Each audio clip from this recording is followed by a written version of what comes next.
সুপ্রিয় Yuji first year ছাত্রছাত্রী, আপনাদের রেজাল্ট পাবলিশড হয়েছে, যেটা এর আগে ভিডিও দিয়ে আপনাদেরকে জানিয়ে দেওয়া হয়েছে।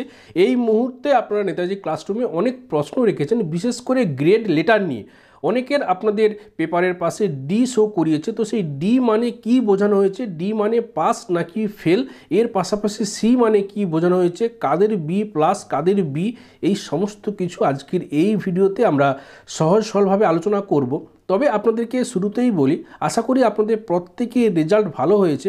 তবে এখানে তেতো সত্য এটাই, রেজাল্ট প্রত্যেকের ভালো হলেও অনেক ছাত্রছাত্রী এমন রয়েছেন, আপনারা নিশ্চয়ই আপনাদের রেজাল্ট হয়তো মনের মতো হয়নি। তার কারণ এই যে নাম্বার ইউনিভার্সিটি থেকে দেওয়া হয়েছে, এখানে কিন্তু অনেক টেনে টেনে একটা খেঁচে নাম্বার দেওয়া হয়েছে বলে যেটা পরিষ্কার বোঝা যাচ্ছে। এটা অনেক ছাত্রছাত্রী মনে করছে, বা আমাদেরও বাইরে থেকে মনে হচ্ছে যে হ্যাঁ, নাম্বার অনেকটা টাফভাবে খাতা দেখা হয়েছে, অনেক কড়াক্কান্তি করে খাতাটা দেখা হয়েছে, নাম্বার কিন্তু সেইভাবে হাত খুলে দেওয়া হয়নি। যাই হোক, তবুও আপনারা যে মাথার ঘাম পায়ে ফেলে পরিশ্রম করে অনেক নাম্বার পেয়েছেন, তার জন্য আপনাদের অনেক অনেক শুভেচ্ছা। আপনাদের অনেকেরই রেজাল্ট ভালো হয়েছে। আশা করি এর পরের যে বছর, সেখানে আরও আপনারা ভালো করবেন, সেই আশা আমি রাখবো। আজকের এই ভিডিওতে যেটা আপনাদেরকে জানাবো, যেটা শুরুতেই আপনাদেরকে বলি, এই যে গ্রেড লেটারগুলো কাদের কিভাবে আসে। দেখুন, এই গ্রেড লেটারগুলো যদি আপনার নাম্বারের যে পার্সেন্টেজ, সেটা যদি 90 থেকে 100-এর মধ্যে হয়, সেক্ষেত্রে কিন্তু আপনার গ্রেড লেটার সেটা ও হবে, অর্থাৎ আউটস্ট্যান্ডিং। আপনি কিন্তু একেবারে খুব বাজিমাত করে ফেলেছেন, ফাটিয়ে দিয়েছেন, এই রকম একটা বাহবা আপনাকে দেওয়া হচ্ছে।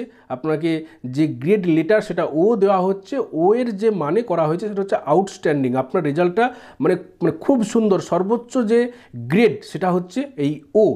এরপরে 80 থেকে 90-এর মধ্যে যদি হয়, সেক্ষেত্রে আপনার গ্রেড লেটার হবে এ প্লাস, অর্থাৎ এক্ষেত্রে কিন্তু এক্সিলেন্ট, অর্থাৎ আউটস্ট্যান্ডিংয়ের থেকে একটু কম, তবুও কিন্তু আপনি ফাটাফাটি রেজাল্ট করেছেন। এরপরে আপনাদের 70 থেকে 80-এর মধ্যে যদি নাম্বারের যে পার্সেন্টেজ সেটা যদি হয়, তাহলে এ, অর্থাৎ ভেরি গুড, অর্থাৎ একটু কমে যাচ্ছে ভেরি গুড, এবং এক্ষেত্রে লেটার কিন্তু হচ্ছে এ।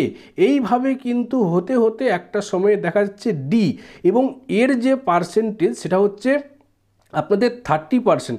30%-এর থেকে 40%-এর নিচে পর্যন্ত যদি আপনাদের নাম্বারের পার্সেন্টেজ হয়, তাহলে কিন্তু ডি, অর্থাৎ স্যাটিসফ্যাক্টরি, এটা হচ্ছে সন্তোষজনক নাম্বার, অর্থাৎ ফেল না, ফেলের ঠিক পরের মুহূর্তটা এখানে খুব যে সি তার নিচে, অথচ ফেলের ওপরে, অর্থাৎ আপনি একেবারে মাথায় মাথায় পাস করেছেন, একটা সন্তোষজনক নাম্বার, তো সেইটা হচ্ছে ডি, অর্থাৎ ডি মানে কিন্তু পাস। এখানে আপনাদের ভয় পাওয়ার বা ভেঙে পড়ার কোনো ব্যাপার নেই।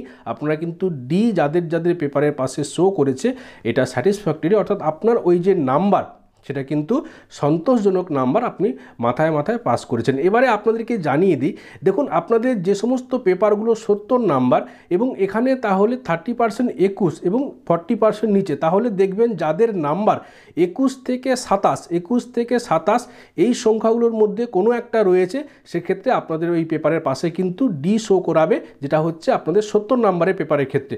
এবং 60 নাম্বারের সুপ্রিয় ছাত্রছাত্রী যে সমস্ত পেপারগুলো আপনাদের রয়েছে, দুটো পেপার, এই ক্ষেত্রে যদি আপনাদের ডি আসে, সেক্ষেত্রে এর যে 30% অর্থাৎ 18 এবং এর 40% নিচে অর্থাৎ 23 পর্যন্ত, এই নাম্বারের মধ্যে, এই সংখ্যার মধ্যে যদি কোনো নাম্বার আপনার ওই 60 নাম্বারের পেপারে এসে থাকে, সেক্ষেত্রে কিন্তু আপনার ডি শো হবে। এক্ষেত্রে ভয় পাওয়ার কোনো কিছু নেই, চিন্তা করার কোনো কিছু নেই, আপনি কিন্তু পাস করেছেন।